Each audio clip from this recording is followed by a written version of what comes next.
Is that what the underground bases is all about? Well, I have always had the conviction, and I've put this together over the years, that the so-called elite, the creme de la creme, when they're self-designated, you know, they have been preparing for chaos for years.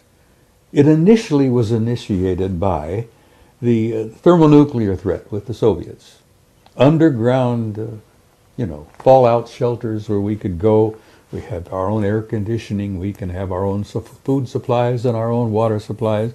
That was a program that began that I worked very closely with when I was with FEMA over the years.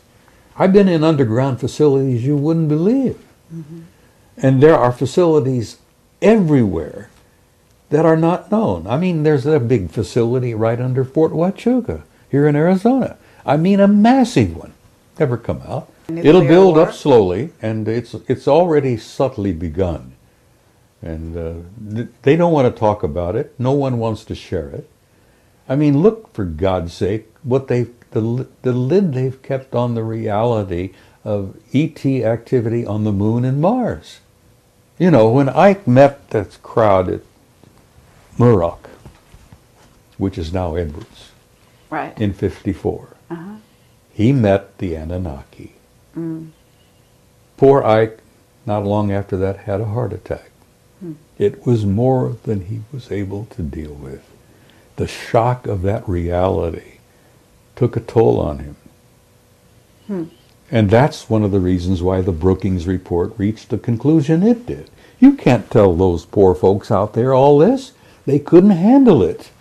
Well, BS, they can handle it. Damn, human beings can handle anything.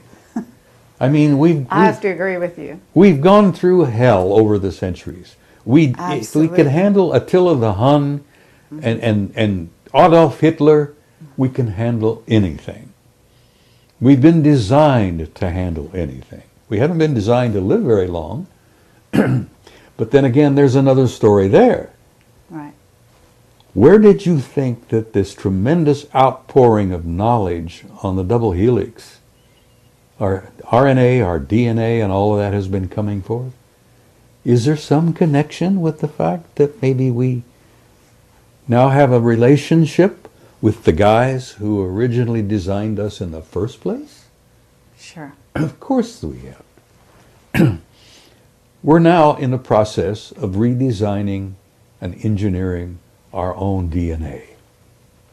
And we're being told how, we're being shown how.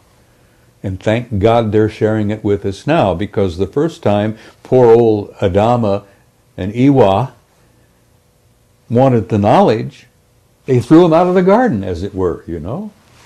And that's another thing I want to talk about briefly in passing, is that there's no such thing as original sin.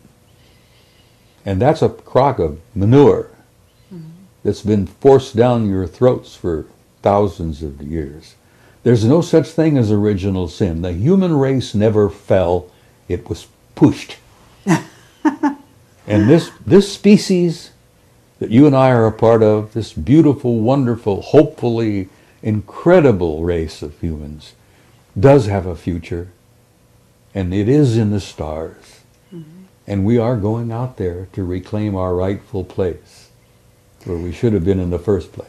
Let's talk about the astronauts for a minute, because what's going on with Clark McClelland, and why is he having such a problem coming forward? I didn't know Clark was having a problem. He has a book that he's trying to write. He's penniless. He's had a terrible time. They don't want him to talk. No, they probably don't. Okay. And have you talked to the astronauts? What about Edgar Mitchell? Have you talked to Edgar Mitchell? I talked before he died with Gordon Cooper. I was on the phone a few times with Cooper. He even sent me a photograph of himself. I admired him because he was one of the mavericks who had the courage to come out and say what he had seen. I've known Ed Mitchell for some years. Every time I get a chance to see him, I chat with him, and I consider him a delightful man. He's very warm and terribly bright. Are they mind controlled? To some degree. Have their minds been wiped? Cooper never was. Okay. They never got to Gordon. And I don't think they got to Neil Armstrong either. But all of the rest of them, to some level, have been kind of, well, what's the word I'm looking for here?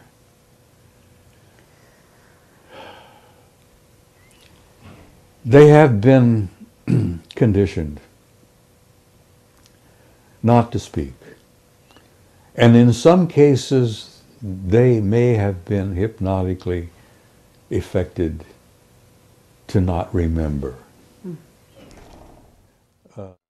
Dark mission, Hoagland says, and the evidence is pretty clear, that they hypnotically debriefed, is what they call it.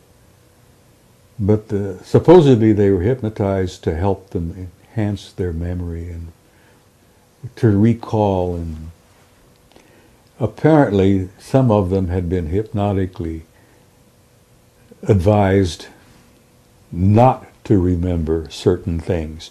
As much as I admire Ed Mitchell and respect him, tremendous, wonderful guy, he has admitted publicly in front of other people that his time on the moon, walking on the moon, was kind of vague. He can't recall everything. And of course,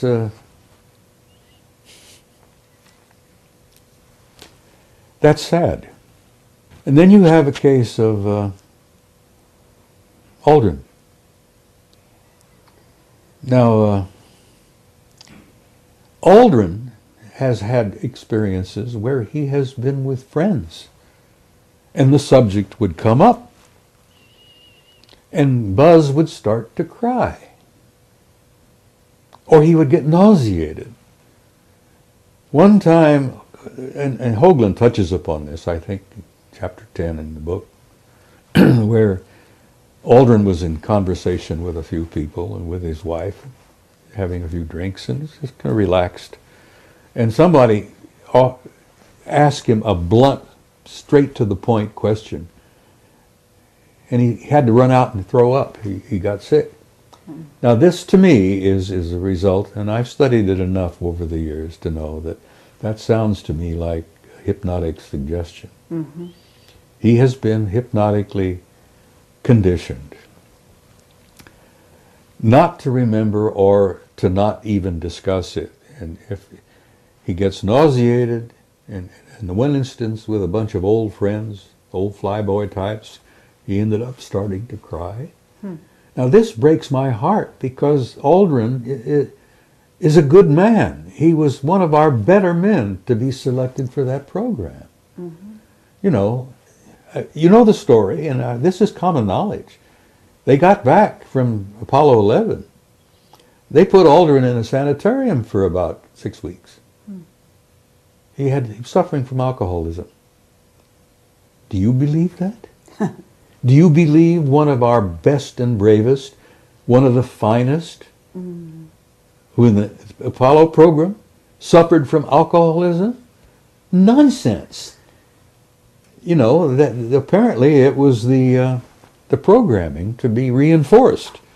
Now, why would a grown man with his background break down and cry like a baby, or end up getting nauseous and barf on the subject? That's hypnotic, post-hypnotic stress.